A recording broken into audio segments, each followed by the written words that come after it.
金毛嗰個結咧就咁爆嘅，穿咗落去之後咧 ，OK， 將呢個魚絲屈翻轉頭，就見到隻 S 形咁樣啦，就見到個圈喺度嘅。然之後捉實佢啦，將呢條繩尾向上纏翻上去，纏3次4次到啦，1、2、3 ，OK。跟手咧就喺呢個窿裏邊穿翻入去，跟住咧就係咁樣，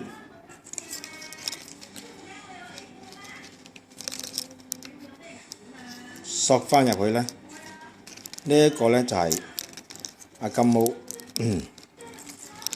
係鎖俾你睇嗰個結啦。但係呢一個結裏邊嚟講咧，就係一個加強版嘅喺我嚟講，因為呢度咧，你見到咧呢個圈入邊咧個鐵咧得一條絲綁住嘅啫。咁呢個加強版點樣咧？就係咧，首先將條魚絲屈一屈，接咗佢，然之後咧就穿過去。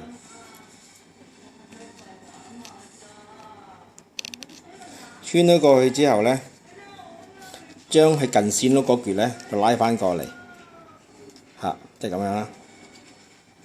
會見到同頭先差唔多樣啊，有個 S 形咁樣啦，然後咧就將個線頭呢橛又係一樣向上纏翻3、4次啦，1、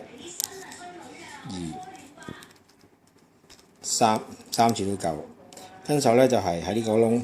又係咁樣拉翻上去，跟手咧就咁樣索翻落去，索實佢。咁索完之後，你就會見到咧喺呢一個圈入邊呢個位置咧，係會有2條魚絲嘅呢個位置，咁所以咧。呢一度裏邊嚟講咧，就會比呢個圈入邊一條魚絲咧，就係強啲，就係我所謂嘅加強版，係咁。